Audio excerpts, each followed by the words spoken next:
Kabanata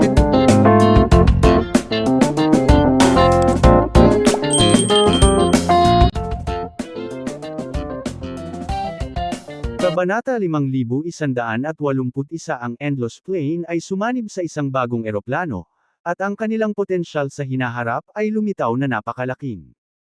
Higit pa rito, ang pagsasanib na ito ay nagbunga ng maraming talento sa rehiyon ng bagong eroplano, na mabilis na umakyat upang maging mga powerhouse.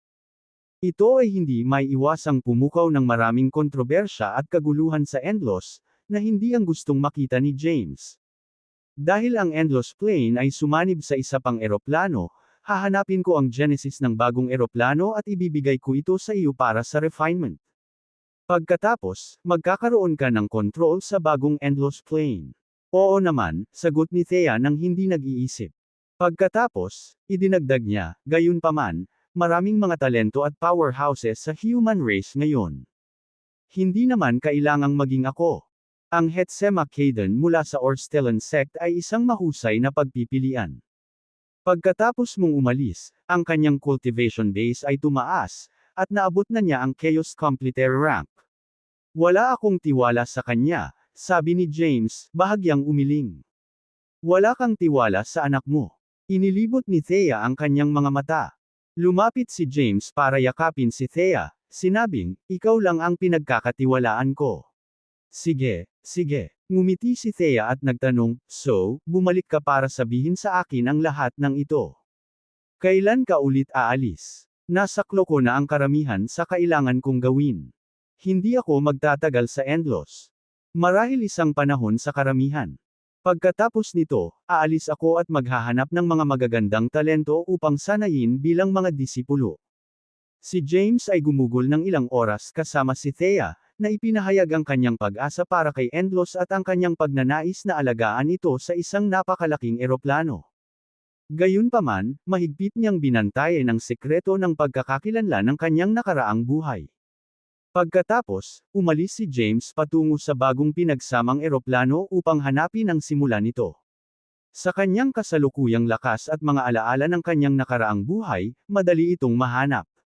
Ang Genesis ay ang mga inscription, ang landas, at ang mystical na kapangyarihan ng langit at lupa.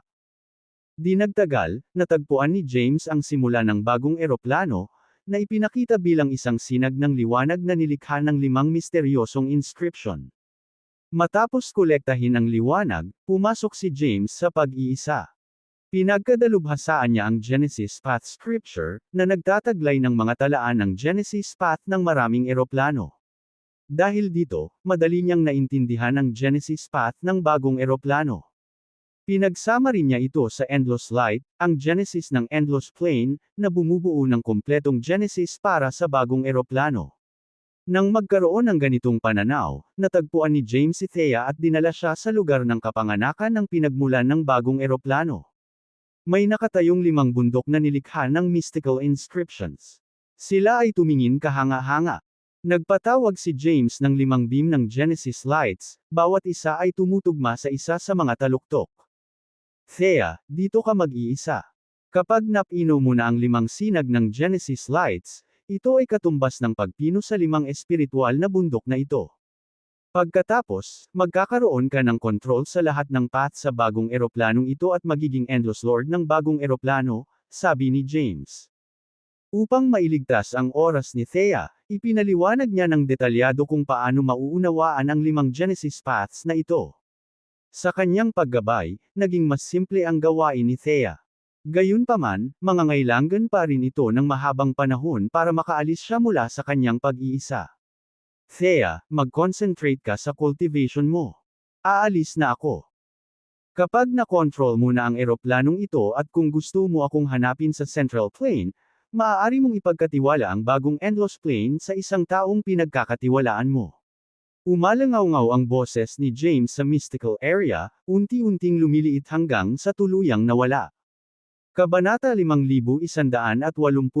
Pagkatapos ibigay ang kanyang mga pananaw kay Thea, umalis si James.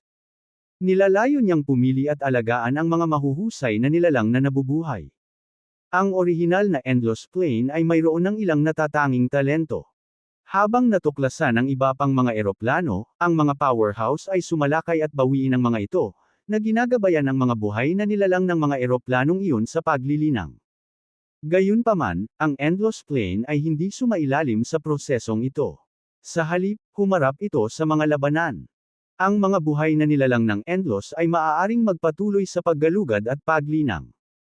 Ang paggamit ng chaos rank sa ganitong mga sitwasyon ay kahanga-hanga na, at sa kaunting pag-aalaga, ang pagpasok sa sovereign rank ay magiging medyo madali. Nag-ayos si James bago umalis sa nakaraang endless. Nag-iwan siya ng maraming pagkakataon at mga biyaya at ibinigay sa human race ang Genesis Path Scripture. Ang Genesis ng isang eroplano ay sapat na upang gawing isang powerhouse ang isang tao, hindi pa banggitin ang Genesis Path Scripture na nabuo mula sa Genesis Paths ng hindi mabilang na mga eroplano. Sa takdang panahon, ang endless human race ay magbubunga ng maraming kapangyarihan ng sovereign rank. Lumitaw si James sa bagong pinagsanib na lugar. Casual siyang pumili ng isang espiritual na bundok at nanirahan. Hindi siya nagmamadaling pumili ng mga alagad bagkus ay nagplano siyang gumawa ng panghuhula para makita kung kaninong potensyal ang higit na namumukod-tangi. Sa kanyang mga pananaw, ang hinaharap ay hindi umiiral. Mayroong hindi mabilang na mga potensyal na hinaharap, ang bawat desisyon ng bawat nabubuhay na nilalang ay may kakayahang baguhin kung ano ang naghihintay sa hinaharap. Gayunpaman, ang hinaharap ay maaari pa ring ay extrapolated gamit ang mga partikular na panuntunan, kahit na hindi kinakailangang may perpektong katumpakan. Nilalayo ni James na gamitin ang extrapolation path para makita kung may kasalukuyang namumukod-tangi at may mataas na potensyal na talento sa eroplanong ito. Tumili. Sa sandaling iyon, ang extrapolation formation sa kanyang harapan ay biglang nagkaroon ng kakaibang estado. Nakatagpo siya ng isang nilalang na imposibleng i-extrapolate. Sa ganitong mga kaso, nangangahulugan ito na ang kinabukasan ng buhay na nilalang ay puno ng mga variable. Siya ay magiging hindi kapani-paniwalang malakas at babaguhin ang maraming nakapirming futures, na gagawing imposible ang hula. Ginamit ni James ang extrapolation path at natuklasan ang isang entity na imposibleng i-extrapolate, kahit na sa kanyang kasalukuyang cultivation realm. Ipinapahiwatig nito na ang nabubuhay na nilalang ay may napakalawak na potensyal at maabot ang isang nakakatakot na antas. Nawala si James mula sa kanyang orihinal na lugar at muling lumitaw sa isang hindi kilalang lugar, isang sagradong lupain kung saan naitatag na ang ilang sekta ng paglilinang, pamilya, at ilang makapangyarihang imperyo. Gayunpaman, lahat sila ay medyo mahina, na ang pinakamalakas sa kanila ay umabot lamang sa macrocosm ancestral god rank. Sa loob ng isang pamilya sa isang medyo mahinang imperyo, isang binatilyo ang nakahilata sa isang upuan habang hinahagod ng ilang tao ang kanyang likod. Nagtamo ang kanyang likod ng malagim na mga sugat, ngunit itinikom niya ang kanyang mga ngipin at tiniis ang sakit ng hindi umiimik. Pinagmasdan ni James ang eksenang ito mula sa mga anino. Ang buhay na nilalang na hindi ma-extrapolate ng extrapolation path ay ang disipulo ng maliit na pamilyang ito. Ang binata ay may mababang cultivation realm na halos mas mataas kaysa sa James noong panahon niya sa Earth bago ang muling pagkabuhay ng spiritual energy sa martial path. Sa karamihan, ang kanyang kaharian ay dalawang kaharian sa itaas, na ginagawang mas malakas lamang siya kaysa sa isang ordinaryong tao. Sa likod bahay, nakatayo ang isang mabahong silid. Sa loob, isang nag-iisang kahoy na tabla ang nagsilbing higaan, at ang binata ay nakahiga doon, ang kanyang likod ay natatakpan ng malagim na mga sugat. Damn it! Kapag gumaling na ang mga sugat ko, aalis ako at hahanapin ang mga celestial sa bundok para linangin ang immortalidad. Makikita mo pagbalik ko, malakas na pagmumura ng binata. Ang sakit ay hindi matiis, at hindi niya napigil ang magpakawala ng nakakaawang sigaw. Tahimik na lumitaw si James at umupo sa isang upuan. Chapter 5183 Hindi namalayan ng binata sa kama ang pagdating ni James. Palibhasa'y pagod na siya, pinilit niyang umupo. Laking gulat niya nang makita niya si James na nakaupo sa kwarto. Habang pinagmamasdan si James, nagtanong siya, "Sino? Sino ka? Ikaw ba si Stephen Yaman?" Tanong ni James na mahinang ngumiti sa binata na mukhang nasa 18 o 19. "Oo, I'm. Sino ka?" Tanong ni Stephen na nakatitig kay James. Pagkatapos ay tinungo niya ang pinto at nakita niyang nakalock ito. Nagtaka siya kung paano nakapasok si James. Celestial ka ba? Biglang may naalala si Stephen at nanlaki ang mga mata niya. Ngumiti si James at sinabing, ayaw mo bang mag-higanti? Well, matutulungan kita dyan. Madalas marinig ni Stephen ang mga kwento mula sa mga elder sa tavern tungkol sa mga celestial sa kabundukan. Pinangarap niyang linangin ang kawalang kamatayan at maging isang celestial na maaaring pumailanglang sa isang espada. Kunin mo ako bilang iyong Panginoon, nakangiting mungkahi ni James. Kowtow sa akin, at ikaw ay magiging aking alagad mula ngayon. Kunin ka bilang aking Panginoon. Natuwa si Stephen, ngunit pagkatapos ay huminahon siya at tumingin kay James, nagtanong, tumatanggap lang ako ng celestial bilang Panginoon ko. Isa ka ba? Ano ang maituturo mo sa akin kung magiging alagad mo ako? Tanong ni James, ano ang gusto mong matutunan? Hinimas ni Stephen ang kanyang baba, nag-iisip sandali. Tapos, sabi niya, narinig ko si Mr. Sinabi ni Sylvester na ang mga celestial ay maaaring lumipad sa mga ulap, ilipat ang mga bundok at dagat, lumikha ng mga ulap at ulan sa kalooban, at magkaroon ng iba't ibang celestial arts. Gusto kong matutunan ang lahat ng iyon. He will teach you whatever you want to learn, sabi ni James habang nakatingin sa kanya.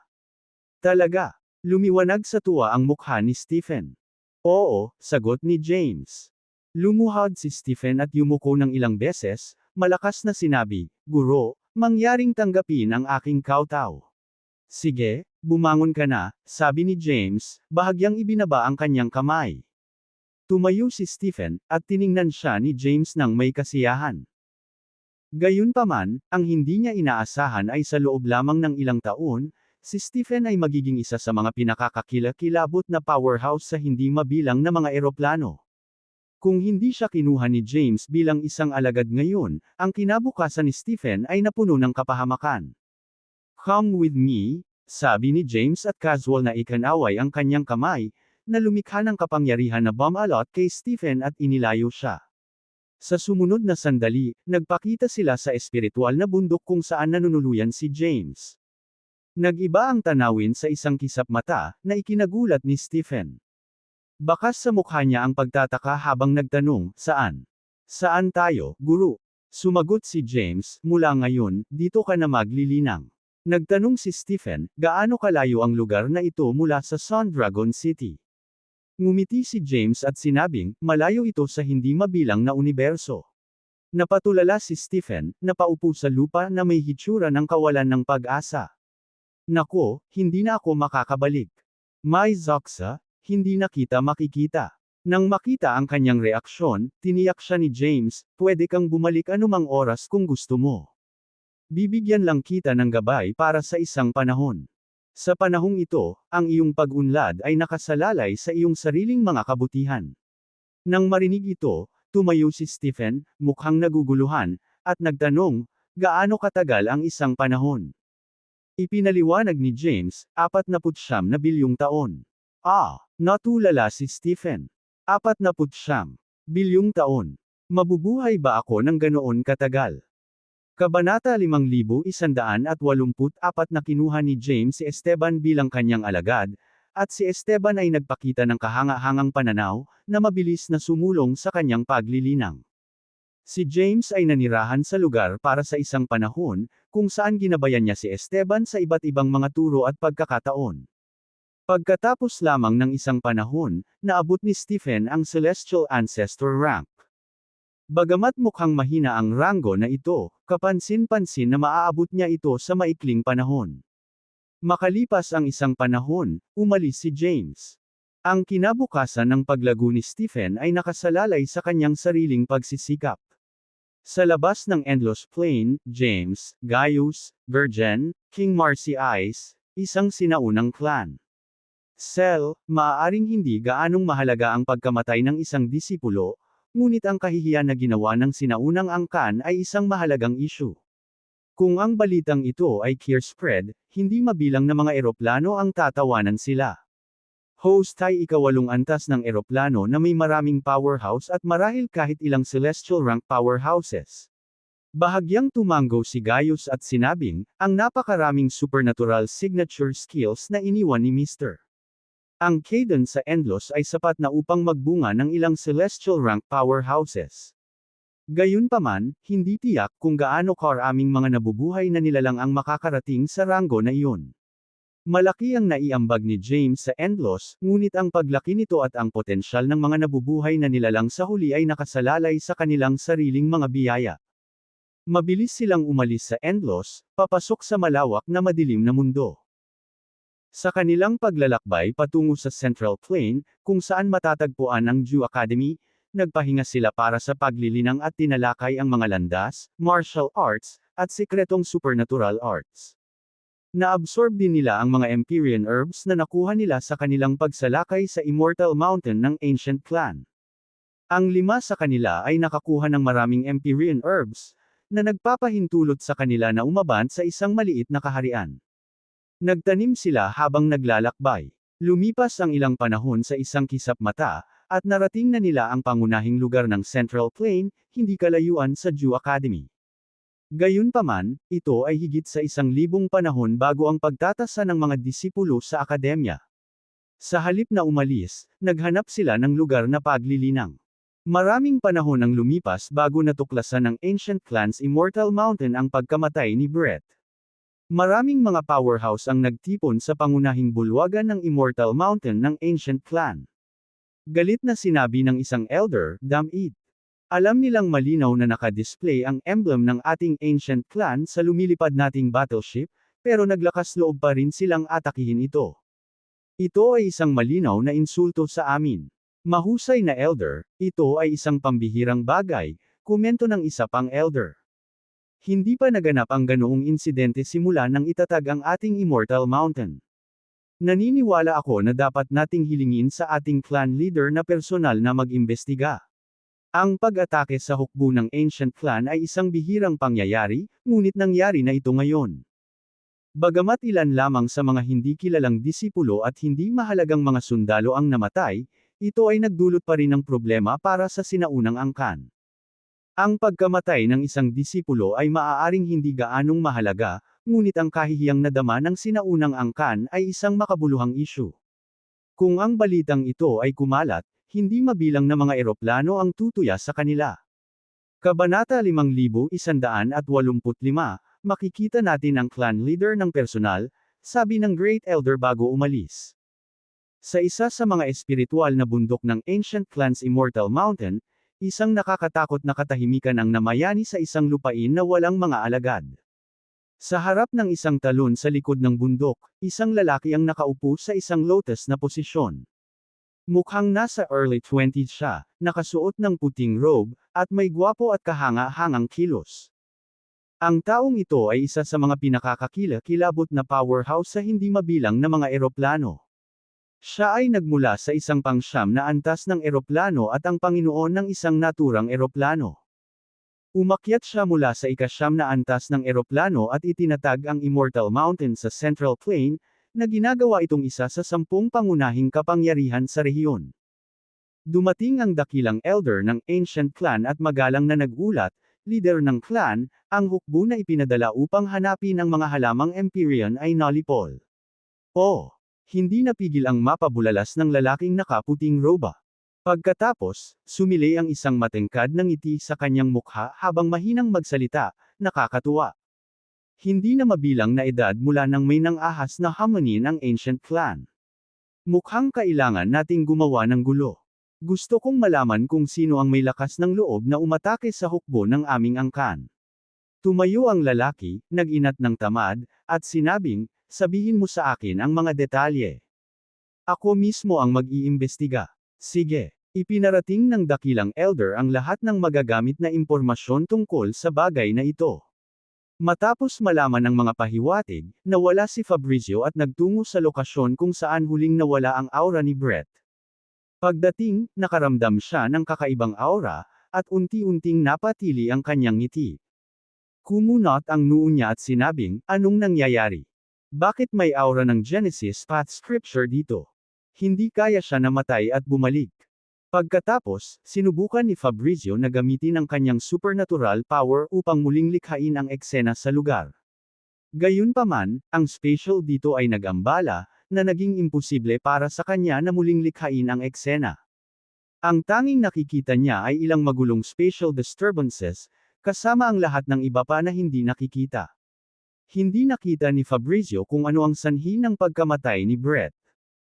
Tinangka niyang i-rewind ang oras, at sa pagkakataong ito ay nakita niya si Brett na pinamumunuan ang hukbo sa isang eroplano.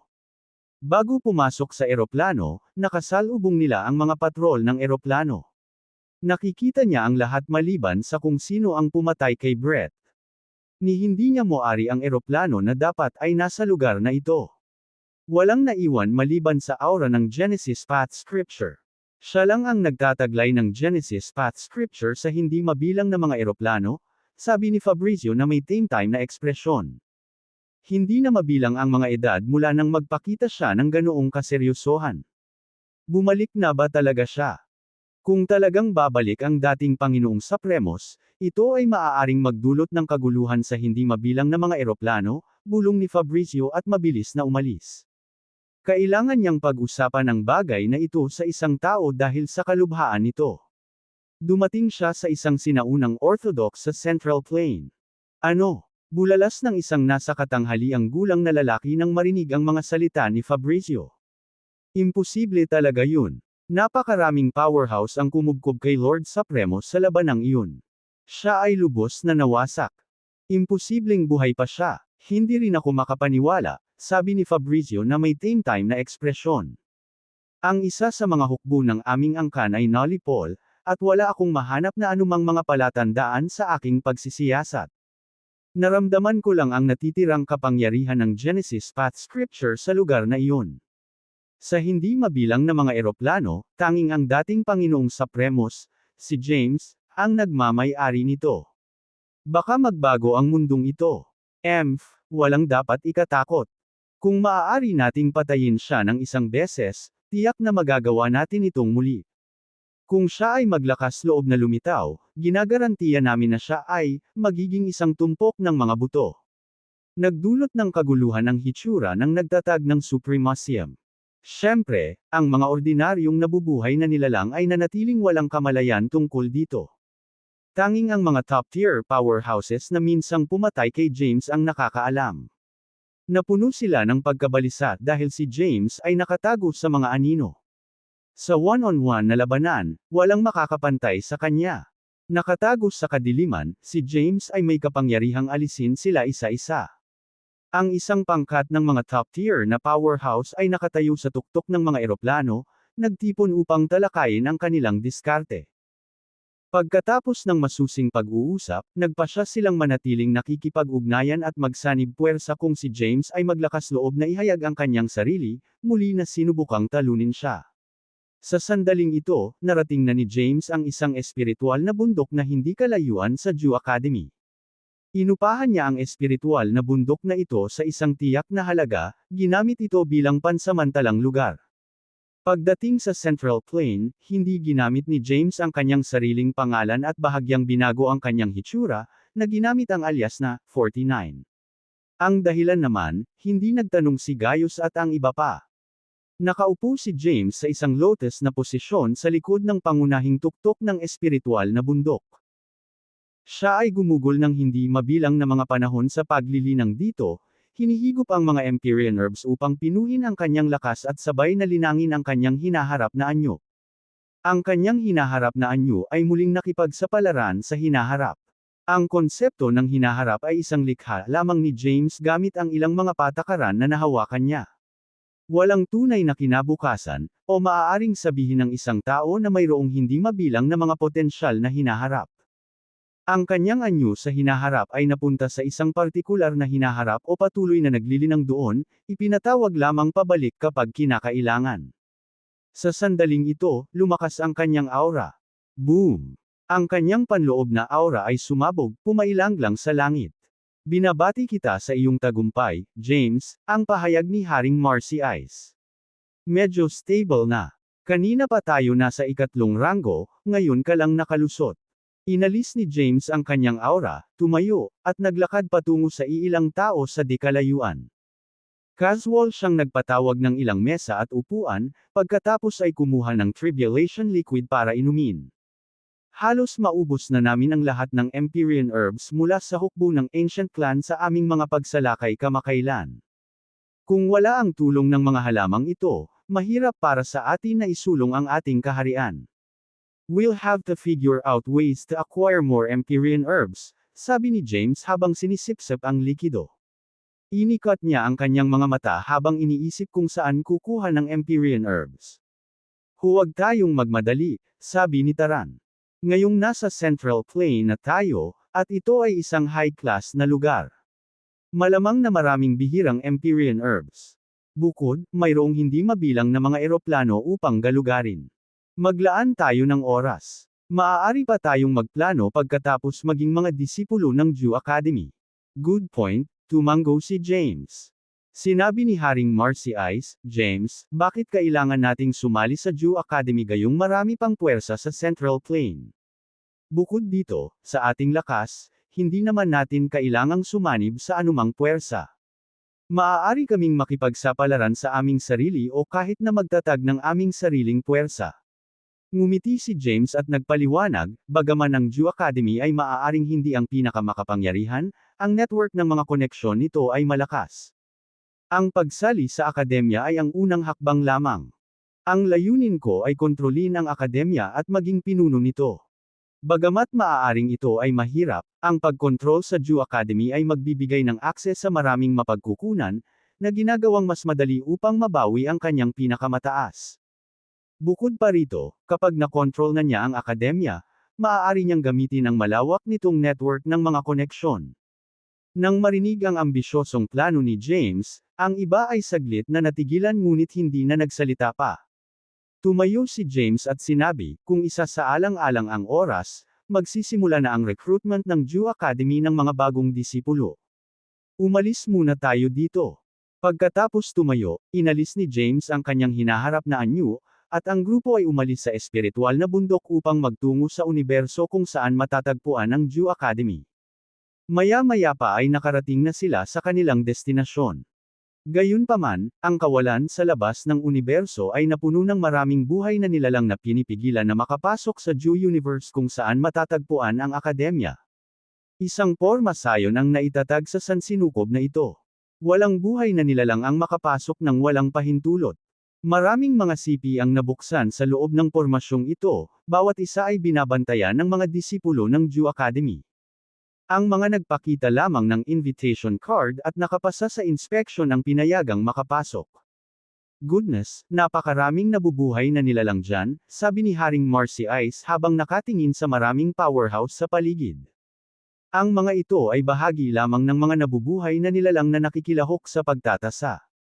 Ngumiti si James at nagpaliwanag, ang Jew Academy ay isa sa 10 pangunahing puwersa sa Central Plain, at maging ang kasalukuyang master ng Elysium Hall ay minsang nilinang dito.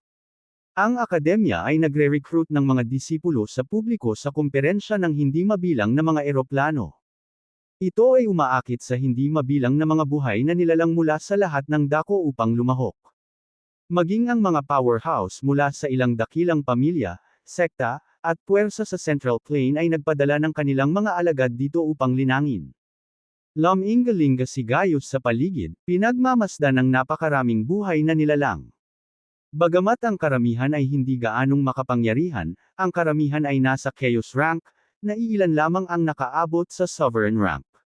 Naramdaman niya ang sitwasyon, sinabi niya, siguro kung kaming 5 ay makakakuha ng magandang posisyon dahil nasa maagang yugto kami ng Sovereign 3rd rank.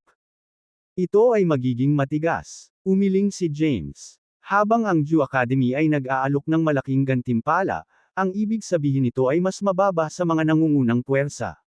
Gayunpaman, ang pag-claim ng pinakamataas na posisyon sa pagtatasa ay mas nakakaakit. Ang pagkamit ng pinakamataas na posisyon ay magdadala ng katanyagan at pribilehiyo ng malayang pag-akses sa silid ng aklatan ng akademya para sa paglilinang. Ang Jew Academy ay nagpalaki ng maraming powerhouse, na lahat ay lumikha ng mga signature martial art na kasanayan na nakaimbak sa akademya. Ang pag-access sa silid ng aklata ng akademya ay ang hangarin ng hindi mabilang na mga powerhouse. Si James at ang iba ay nakapila, nagkukwentuhan. Nang banggitin ni James ang silid sa silid aklata ng akademya, tinanong ni Haring Marcy Ice, 49, ano ang pinaka hindi kapanipaniwalang kasanayan sa martial arts sa Jew Academy? Saglit na nag-isip si James at sumagot, walang isang hindi kapanipaniwala, ngunit sa pagkakaalam ko, ang pinakamataas na antas ng silid aklata ng akademya ay naglalaman ng maraming kahanga-hangang lihim na sining. Ang mga lihim na sining na ito ay ang nangungunang antas na makakatulong sa atin sa huling yugto ng dakilang celestial rank, at ang ilan ay maaaring maghatid sa atin sa martial celestial rank. Mukhang marami kang alam, may boses sa likuran ng sandaling iyon. Napalingon si James at ang iba at nakita ang isang gwapong lalaki na agad na lumapit sa kanila. Pinagsalikop ng lalaki ang kanyang mga kamay at nagpakilala, galing ako sa isang ika-9 na antas ng eroplano, at ang pangalan ko ay Aurelius Hollis. Maaari ko bang malaman ang iyong pangalan, Ginoo? Mukhang naiintindihan mo ang Jew Academy. Mabilis na sulyap si James at madaling nakilala ang cultivation realm ni Aurelius. Nasa huling yugto siya ng Sovereign 6th rank, isang hakbang lang ang layo mula sa Petit Celestial rank. Kalmadong tumugon si James, ako ay 49, mula sa isang medyo malabo na maliit na eroplano. Nakuha ko ang ilang kaalaman tungkol sa Jew Academy sa pamamagitan ng pagbabasa ng ilang mga libro bago dumating. Isang malupit na boses ang umalangaw-ngaw sa sandaling iyon, Aurelius Hollis, bastard ka. Habang papalapit ang boses, lumitaw ang isang babaeng nakapulang damit, at bumaba ang kanyang pulang letigo pagdating niya. Mabilis na umiwas si James at ang iba pa. Boom! Agad na nabasag ang espasyo ng hamampas ang letigo, na ikinamangha ni Haring Marcy Ice at ng iba pa. Ito ang pangunahing lugar ng Central Plain, at ang spatial na katatagan ay napakataas. Kahit na ang isang Petit Celestial rank ay hindi makakapagdulot ng ganoong kakilakilabot na pag-crack sa kawalan sa isang solong strike. Sino ang babaeng ito? Nang lumitaw ang babaeng nakasuot ng pulang damit, bumaba ang kanyang pulang letigo nang walang pakialam sa buhay ng mga buhay na nilalang sa paligid. Buti na lang at nakaiwas agad ang mga buhay na nilalang sa pila kaya walang nasaktan. Aurelius Hollis. Kinagat ng babae ang kanyang ngipin. Sa kabilang banda, medyo nakalayo na si Aurelius. Casual niyang pinaypayin ang sarili at sinabing, Grand Priestess Zemira, napaka-impulsive mo pa rin. Nagnakaw lang ako ng halamang gamot. Ano ang big deal? Ibalik mo sa akin. Iniabot ni Zemira ang kanyang makatarungang, mala-jade na kamay. Sa sandaling iyon, lumitaw ang isang disipulo ng Jew Academy. Ipinagbabawal ang pakikipaglaban sa lugar na ito. Saan ka man nanggaling, sa sandaling makapasok ka sa teritoryo ng Jew Academy, dapat mong sundin ang aming mga patakaran. Binabalaan kita, kung may susunod pa, mapapatalsik ka sa impluwensya ng akademya. Napatingin ang alagad kina Aurelius at Zemira. Sa malamig na nguso, tumalikod siya at umalis. Ngumisi si Aurelius, hindi ko. 1/4. Na ibabalik. Ano ang maaari mong gawin tungkol dito? Ikaw. Umirap si Zemira, itinaas ang kanyang pulang letigo. Mabilis na tinuro ni Aurelius ang disipulo ng Jew Academy at sinabing, hindi pa siya nakakalayo.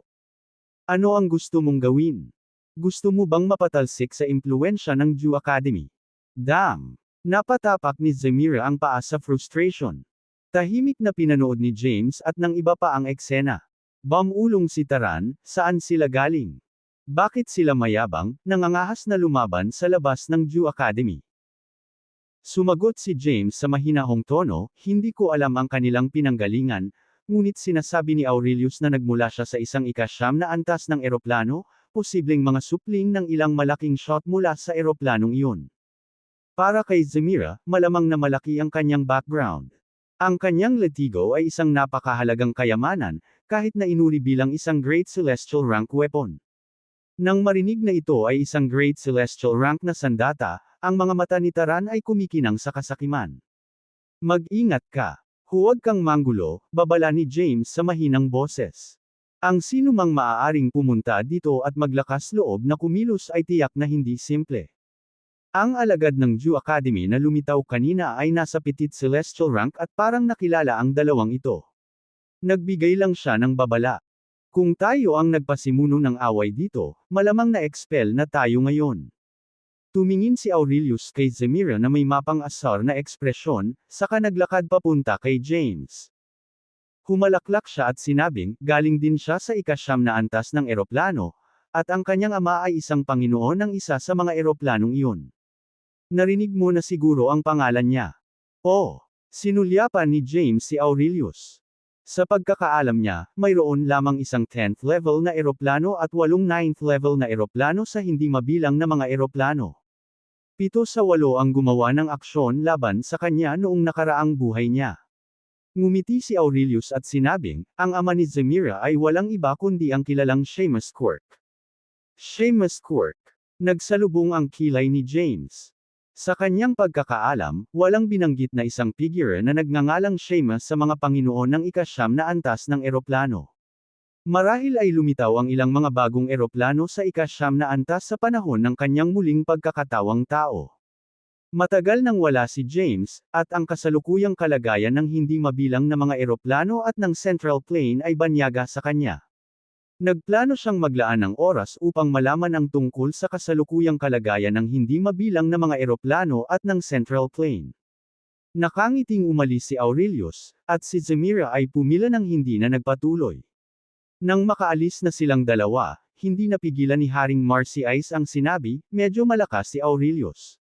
Maaari siyang kumuha ng halamang gamot kay Zemira. Ang kanyang letigo ay malayo sa karaniwan. A Petit Celestial rank, walang pakialam na sabi ni James. Naramdaman niya na si Aurelius ay nasa Petit Celestial rank, na naglagay sa kanya sa hanay ng mga mentor at sect elder sa loob ng Jew Academy. Pagkatapos ng lahat, ang headmaster ng Jew Academy ay umabot lamang sa tuktok ng Great Celestial rank. Gayunpaman, ito ang pag-unawa ni James batay sa kanyang kaalaman mula sa kanyang nakaraang buhay. Matapos ang hindi mabilang na mga edad ay lumipas, ang headmaster ng Jew Academy ay maaaring nakalusot na sa Martial Celestial rank. Lahat sila ay namangha habang kinikilala na si Aurelius ay nasa Petit Celestial rank. Nagtataka sila kung paano nila makukuha ang unang pwesto kung kahit isang Petit Celestial rank powerhouse ang nakikibahagi sa discipleship assessment. Kalimutan ang tungkol sa unang lugar, sabi ni James. Ang mapili ng Jew Academy bilang kanilang mga disipulo ay sapat na. Sumulyap si Gaius kay James at nagtanong, 49, masasabi mo ba na kaya mong makipagkompetensya sa isang Petit Celestial rank powerhouse dahil sa iyong kasalukuyang lakas? Si James ay kasalukuyang nasa maagang yugto ng Sovereign Third rank, isang kaharian na mas mababa sa Petit Celestial rank. Sa teorya, halos imposible para sa isang buhay na nilalang na lumukso sa ilang mga kaharian at maging matagumpay sa labanan. Gayunpaman, si James ay isang misteryo, na pumukaw sa pagkamausisa ni Gaius. Itinuon din ni na Haring Marcy Ice, Virgin, at Taran ang kanilang atensyon kay James. Sagot ni James, dapat kaya kong hawakan ang sarili ko sa isang laban kung gagawin ko lahat, pero hindi ko magawa dito dahil sa maraming paghihigpit sa Central Plane. Marami sa aking signature martial arts skills ay hindi maaaring gamitin. Nang marinig ang tugon ni James, huminga ng malalim ang lahat. Takot na ang isang maagang yugto ng Sovereign Third rank powerhouse ay maaaring makipaglaban sa isang Petit Celestial rank powerhouse. Tumingin si James sa gulat nilang mga kasama at ngumiti, nang walang karagdagang paliwanag. Masunurin silang pumila. Matapos ang ilang daang taon sa pila, sa wakas ay nakapasok na sila sa universo kung saan matatagpuan ang Jew Academy. Ang sansinukob ay malawak, at para sa pangangalap ng mga bagong disipulo, ang Jew Academy ay lumikha ng isang planeta para tirahan ng mga kandidato. Gayunpaman, karamihan sa mga kandidatong ito ay nagmula sa mga menor de edad na eroplano. Ang mga mula sa mga pangunahing eroplano na may katayuan at background ay hindi nanirahan sa planetang ito ngunit nanirahan sa mas maunlad. Napakalaki ng planetang ito, puno ng hindi mabilang na espiritual na mga bundok at lupain, bawat isa ay may isang gusali. Si James at ang iba pa ay isinaayos na manatili sa isa sa mga tuluyang ito. Iyan ay sobra-sobra, sabi ni Haring Marcy Ice. Ang bawat buhay na nilalang sa planetang ito ay narito para sa pagtatasa ng disipulo. Ang Jew Academy ay hindi maaaring kumuha ng ganoon karaming mga disipulo kahit na ito ay hindi kapani-paniwalang makapangyarihan.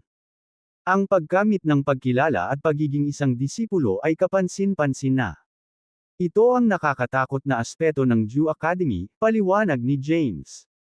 Kahit ilang powerhouses ay gustong sumali at maglinang sa loob ng akademyang ito sa isang tiyak na tagal. Sa paglipas ng panahon, nag-ambag ito sa walang kapantay na network ng mga koneksyon ng Jew Academy. Sumandal si Gergen sa kanyang upuan, ang mga kamay ay yamakap sa kanyang ulo, at sinabing, napakahirap na subukang makuha ang unang pwesto. Nagtataka ako kung anumang Great Celestial Ranks ang lalahok.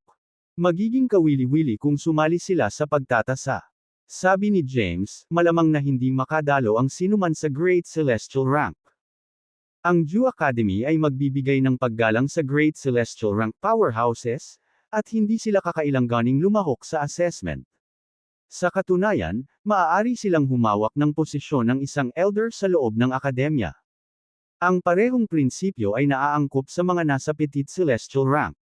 Gayunpaman, paminsan-minsan, ang ilang Petite Celestial Ranks ay lumalahok sa pagtatasa para lamang sa kasiyahan. Magpahinga ka muna guys. Lalabas ako para mamasyal, sabi ni James habang tumatayo. Dahil maraming oras na ang lumipas mula noong kanyang nakaraang buhay, hindi niya alam ang kasalukuyang estado ng Central Plain at ang hindi mabilang na mga eroplano. Iniisip niya kung aling mga powerhouse ang lumitaw pagkatapos ng kanyang kamatayan. Kailangan niyang samantalahin ang pagkakataong ito para mang-alap ng impormasyon. Umalis si James sa kanyang tirahan at nagtungo sa ibang bahagi ng planetang ito upang magtanong tungkol sa kasalukuyang estado ng Central Plain at ang hindi mabilang na mga eroplano. Ang mga nabubuhay na nilalang na nananatili sa planetang ito ay narito lahat upang lumahok sa pagtatasa ng mga disipulo sa Jew Academy. Nagmula sila sa iba't ibang malalaking eroplano gayon din sa mga alagad mula sa mga pamilya, sekta, at puwersa ng Central Plain. Si James ay madaling makakalap ng impormasyon tungkol sa kasalukuyang estado ng Central Plain at ang hindi mabilang na mga eroplano. Nalaman niya na mayroon na ngayong 14 na antas ng eroplano sa hindi mabilang na mga eroplano, isang pagtaas mula sa orihinal na 9. Ang bilang ng mga eroplano sa ika-8 antas ay tumaas din ng malaki, na may hindi bababa sa 100. Karamihan sa mga eroplanong ito sa ika-8 antas ay may potensyal na umabant sa mga eroplanong pang-9 na antas. Ang mga eroplanong pang-9 na antas ay pinamumunuan ng mga powerhouse ng Martial Celestial Rank, habang ang mga eroplano sa ika-8 antas ay binabantayan ng tuktok ng mga powerhouse ng Great Celestial Rank. Sa kasalukuyang panahon, ang bilang ng mga powerhouse ay tumaas ng malaki mula noong panahon ni James, at mayroong maraming mga bagong powerhouse at mga titulo na hindi niya pamilyar.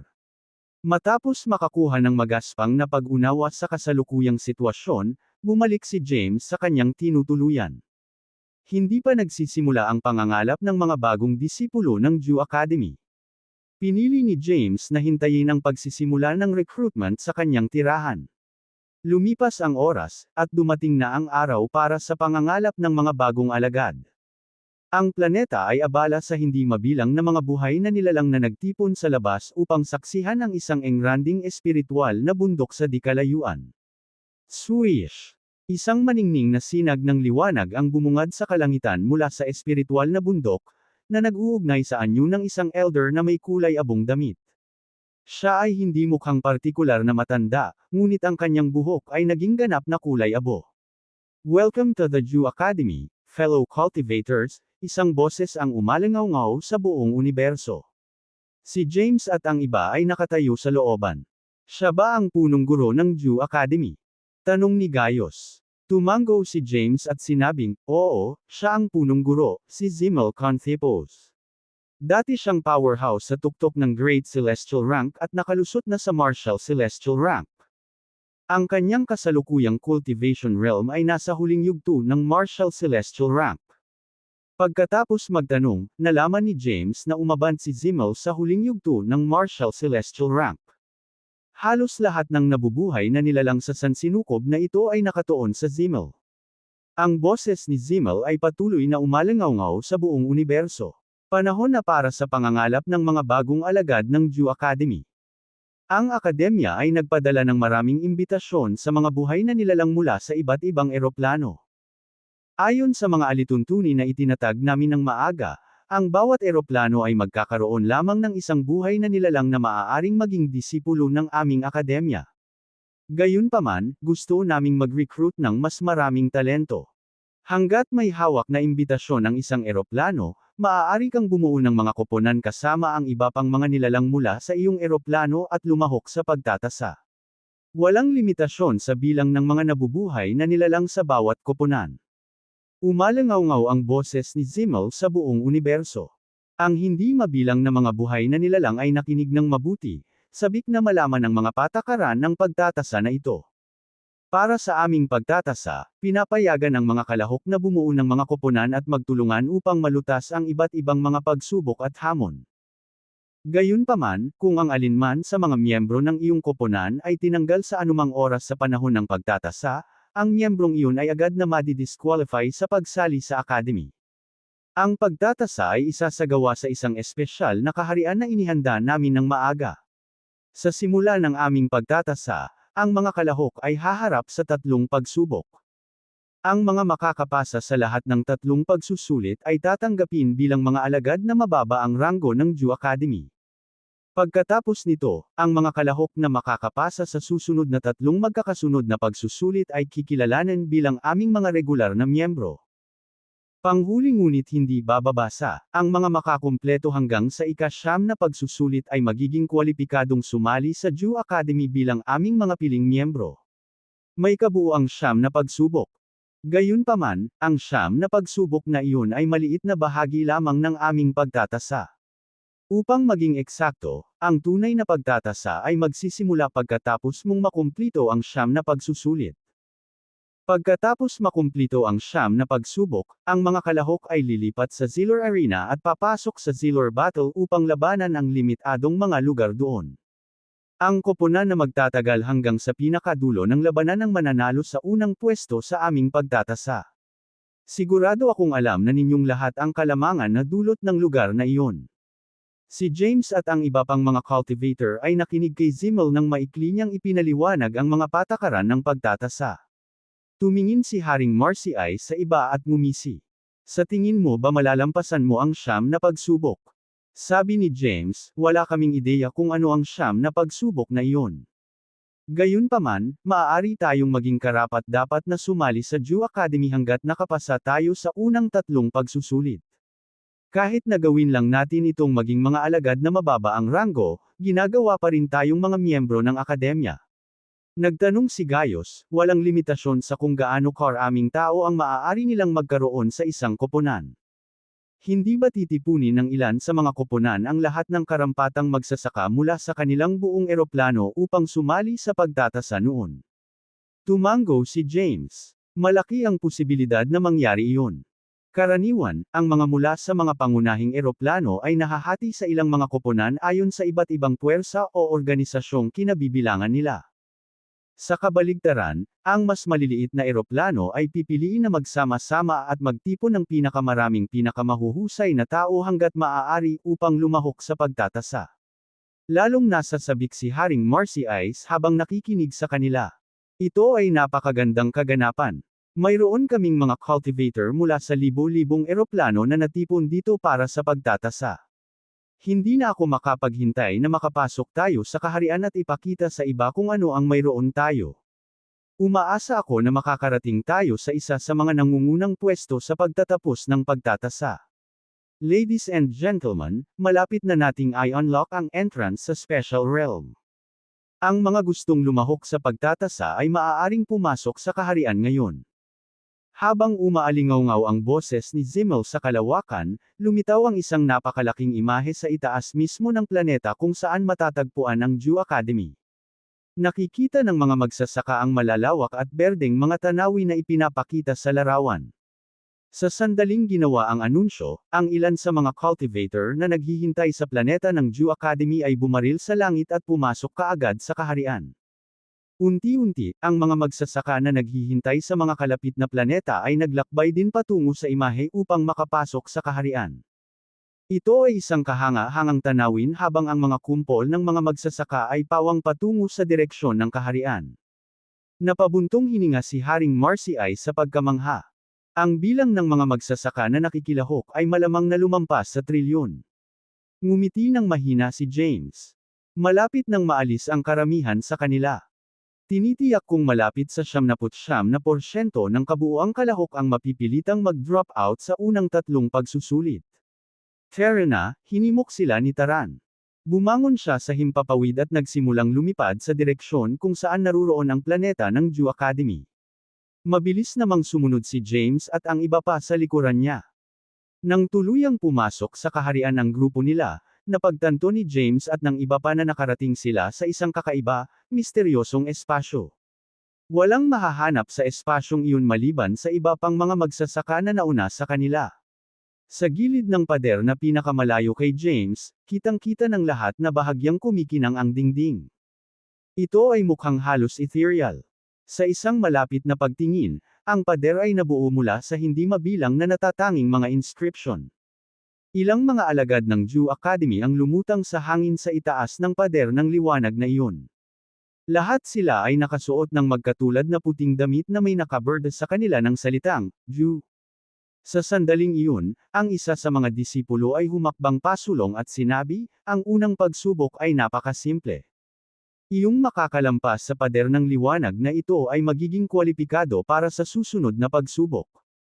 Ang unang pagsubok ay medyo simple. Si James at ang kanyang mga kasama ay nakatayo sa pinakamalayo sa dingding. Gayunpaman, natukoy ni James ang paggana ng kumikinang na pader sa pamamagitan lamang ng pagtingin dito. Ginagamit nila ang pader na iyon upang suriin ang aming mga ranggo ng paglilinang. Ang mga nakaabot sa minimum na ranggo na kinakailangan ay makakadaan sa pader at lumipat sa susunod na seksyon. Nakarating din si Gaius at ang iba pa sa parehong conclusion na pinagkadalubhasaan nila ang Genesis Path Scripture at nagtataglay ng malawak na kaalaman sa mga inscription. Matapos marinig ang anunsyo, ang mga magsasaka na nakatayo malapit sa kumikinang na pader ay nagsimulang lumipat patungo dito. Nagkataon ding ang mga taong iyon ang pinakamalakas na magsasaka sa lahat ng kalahok. Karamihan sa mga cultivator na iyon ay kabilang sa mga kilalang, makapangyarihang grupo o organisasyon na gustong palakasin ang kanilang katanyagan at reputasyon sa pamamagitan ng pagkuha ng kanilang mga miyembro sa Jew Academy. Ang mga taong iyon ay dumaan sa pader ng liwanag ng walang kahirap-hirap. Makalipas ang ilang sandali, mahigit kalahati ng mga kalahok ang napilitang manatili sa gilid na ito ng pader dahil tila hindi sila makadaan dito. Sinulyapan ni Haring Marcy Ice ang karamihan sa kanyang harapan. Ang mga may ranggo sa ibaba ng Chaos Essentia rank ay hindi makadaan sa pader ng liwanag. Ibig sabihin, ang mga cultivator lamang na may at higit sa Chaos Essentia rank ang nakakatugon sa mga kinakailangan ng akademya. Humugot ng mahabang hininga si Taran. Ito rin ay nagpapahiwatig na ang Jew Academy ay nagtatakda ng isang mataas na bar para sa recruitment ng kanilang mga bagong miyembro. Tumatanggap lamang sila ng mga miyembro na nakamit ang hindi bababa sa Chaos Essentia rank. Ang mga magsasaka na iyon ay itinuturing na mga elite sa Endless Plane. Nagsisimula pa lang kami sa unang pagsubok. Sinabi ni Gurgen, mas maraming tao ang matatanggal habang nagpapatuloy tayo sa mga susunod na pagsubok. Hindi nagtagal, turn na nila na dumaan sa pader. Si James at ang kanyang mga kaibigan ay lumipat dito ng walang kahirap-hirap dahil lahat sila ay nakakatugon sa minimum na kinakailangan. Samantala, ang punong guro at mga elder ng Jew Academy ay nanunood sa nangyayari sa kaharian mula sa labas ng mundo. Hinaplos ni Zimmel ang kanyang balbas at ngumiti ng malapad. Marami akong nakikitang potensyal sa mga kalahok ngayong taon. Marami ang nagtagumpay na makapasa sa unang pagsubok. Si Jore Badran, ang dakilang elder ng Jew Academy, ay tumabi sa kanya. Nakangiting sagot niya, nagbigay ako ng mga tiyak na tagubilin sa aming mga miyembro na maglakbay sa lahat ng iba't ibang eroplano at maghanap ng mga angkop na kandidato para lumahok sa aming recruitment. Sinabi ko pa sa kanila na huwag palampasin ang mga first level na eroplano. Si Jorah ay isang superior cultivator na ang cultivation rank ay bahagyang mas mababa lamang kaysa sa Zimmels. Naabot niya ang gitnang yugto ng Martial Celestial rank. Nagtataka ako kung sino man sa mga kalahok ang makakatuklas ng sikretong nakatago sa kaharian. Lumawak ang ngisi ni Zimmel. Nakatagpo sila ng mga nakatagong hindi inaasahang talento sa kanilang mga nakaraang recruitment. Umaasa si Zimmel na makakahanap din sila ng mga mahuhusay na magsasaka sa pagkakataong ito. Pagkatapos ng unang pagsubok, pumasok si James at ang iba pa sa pangalawang seksyon, na napakalawak at maluwang. Gayunpaman, ang bilang ng mga kalahok na nanatili ay makabuluhang nabawasan. Isa pang pader ng liwanag ang nakatayo sa harapan nila. Mga magsasaka, ang mga makakalipat sa pader na ito ay pumasa sa pangalawang pagsubok.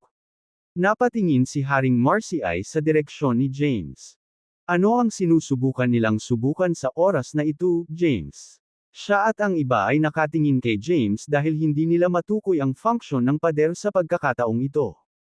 Pagkaraan ng ilang segundo, ipinaliwanag ni James, ang pagsusulit na ito ay idinisenyo upang suriin ang pisikal na lakas at kondisyon ng mga magsasaka. Isang porma sayon ang inilagay sa loob ng dingding ng liwanag. Ang lahat ng kapangyarihan maliban sa mga kapangyarihan ng iyong pisikal na katawan ay selyuhan habang ikaw ay pumasok sa porma sayon.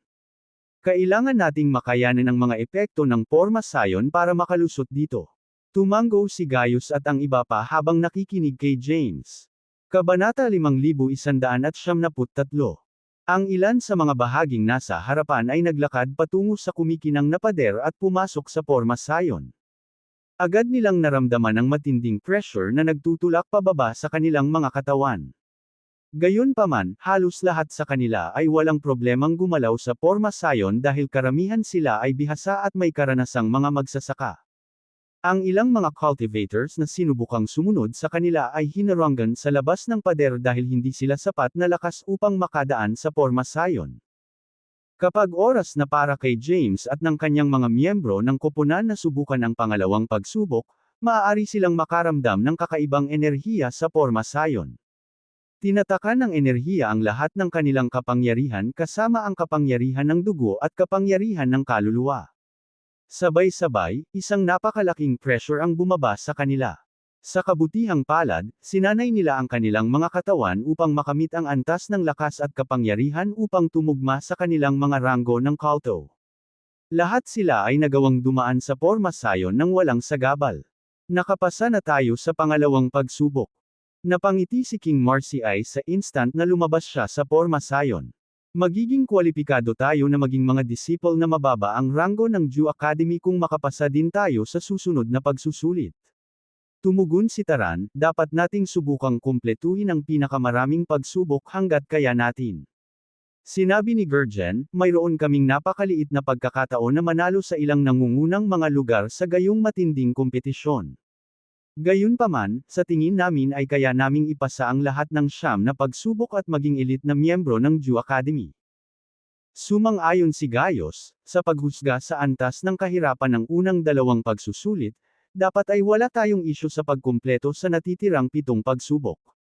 Ma'am, tumango si James bilang pagsang-ayon. Lahat sila ay pumasok sa maagang yugto ng Sovereign Third Rank, na sapat na para tulungan silang maging elite na miyembro ng Jew Academy.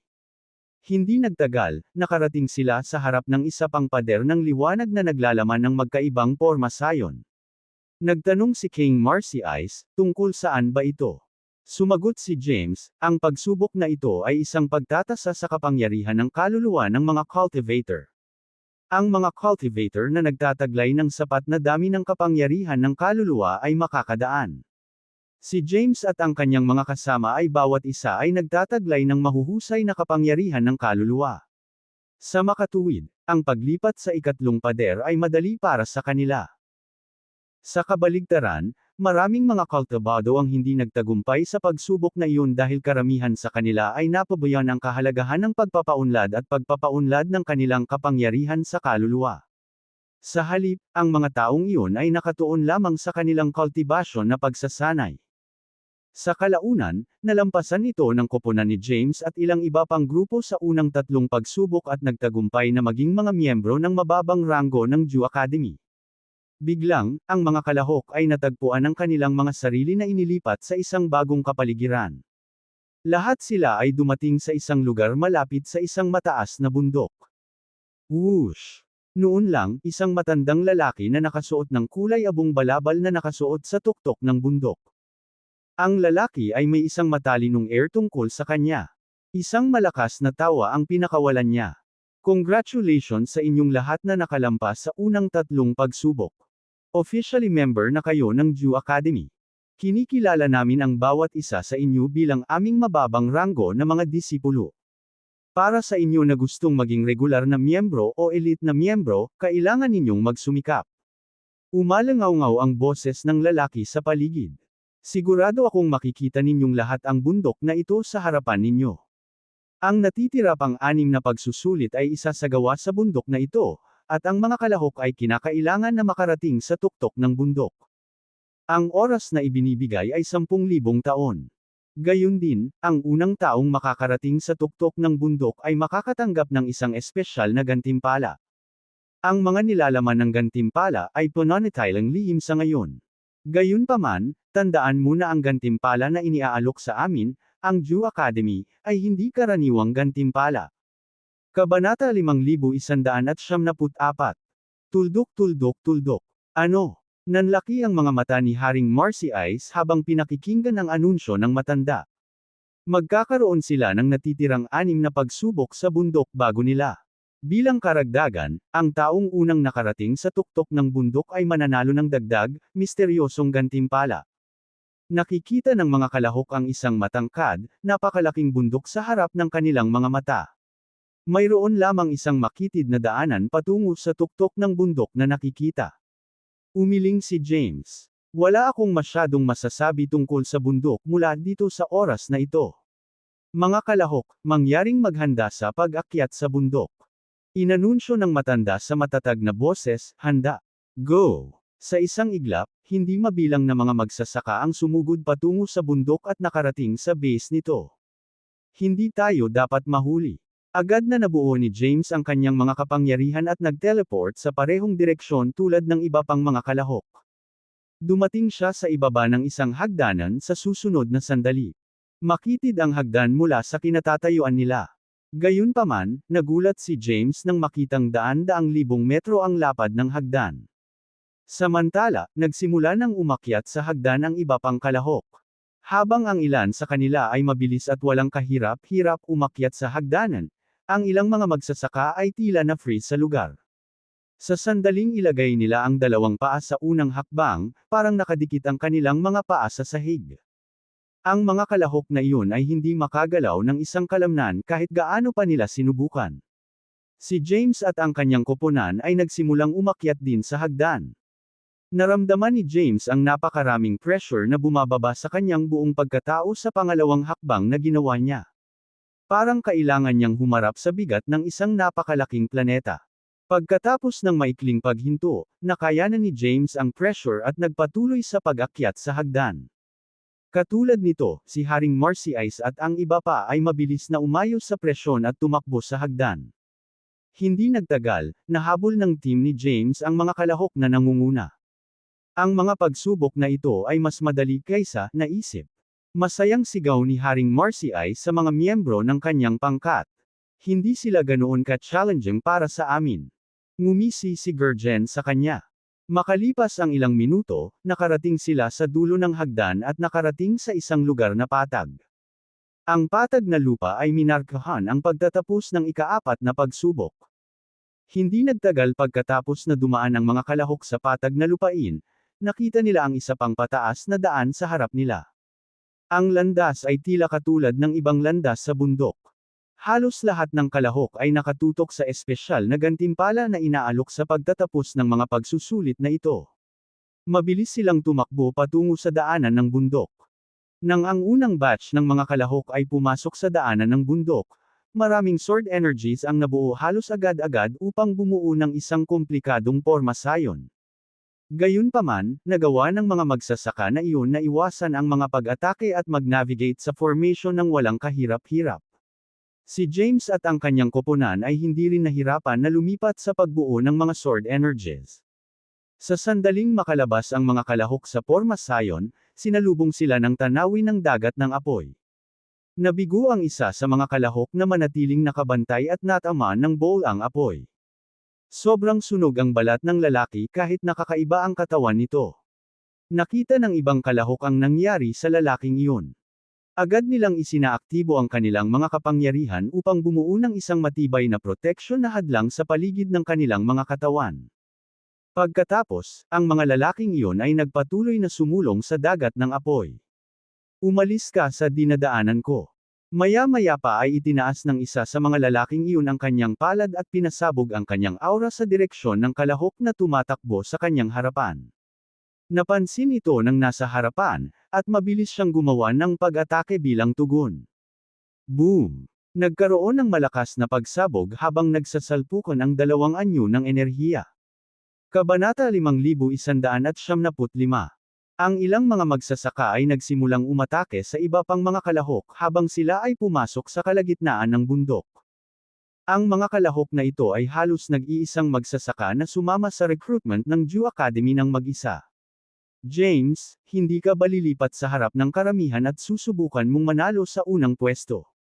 Tanong ni Haring Marcy Ice nang mapansin niyang mabilis na gumagalaw si James sa kurso. Hindi.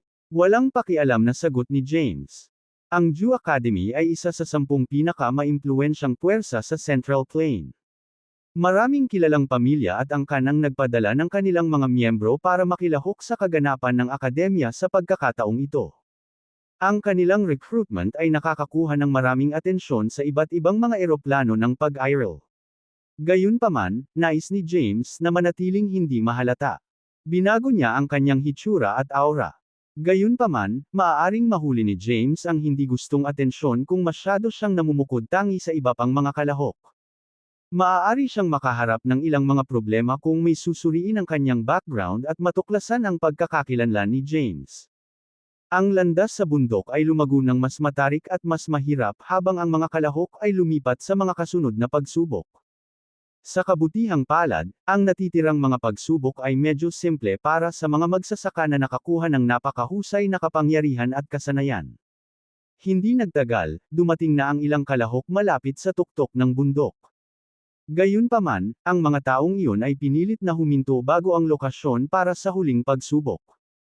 Habang naabutan nila ang iba, nakikita rin ni James at ng kanyang mga miyembro ang tuktok ng bundok, na wala pang 100 metro ang layo mula sa kanila. 2 quarters. Isang malaking pader na bato na ginawa ng matanda mula sa Jew Academy ang nakatayo sa kanilang harapan. Nakikita ng mga kalahok ang ilang linya ng kakaiba, misteryosong mga inscription sa dingding. Sa tabi ng pader na bato, nagtayo rin ang matanda ng isang tapyas na bato na naglalaman ng paglalarawan kung paano makapasa sa pagsusulit. Ang huling pagsubok ay napakasimple. Kailangang maunawaan at maunawaan ng mga kalahok ang banal na kasulatan na ipinapakita sa dingding. Kapag nagawa mo na iyon, makakalagpas ka na sa selyo at makakarating sa tuktok. Ang kasulatan ay may malabo, mahiwagang pinagmulan. Kahit na ang mga kalahok na nakamit ang mga ranggo na mas mataas kaysa sa hanay ni James at ng kanyang mga miyembro ay hindi maintindihan ang banal na kasulatan. Palihim na sinulyapan ni Haring Marcy Ice ang kasulatan at ikinunot ang kanyang mga kilay. Pagkatapos, sumandal siya at bumulong kay James, hindi ba iyon ang Genesis path ng isa sa maraming mga eroplano ng pag-aerial? Madaling makita ng mga nakabisado ang Genesis path scripture kung ano ang nakaukit sa pader na bato. Agad na nakilala ni James at ng kanyang mga miyembro ng koponan na ang mga linyang iyon ay naglalarawan sa Genesis path ng isang eroplano. Idinetalye ng Genesis path scripture ang Genesis path ng lahat ng iba't ibang eroplano na umiral, kasama na ang ipinapakita sa batong pader. Pinapahirapan nila tayong maging low profile. Ungol ni James sa mahinang boses. Talagang matigas ang kasulatang ito. Bahagyang kumunat ang noo ng isang sovereign 6th-rank cultivator habang nagkomento, hindi ko mabasa ang ilan sa mga salitang ipinapakita dito. Ang isa pang magsasaka na may higit na kaalaman na may kaugnayan sa paksa ay nagsimula, kung hindi ako nagkakamali, ang banal na kasulatang ito ay naglalarawan ng kaalaman sa isang Genesis na landas.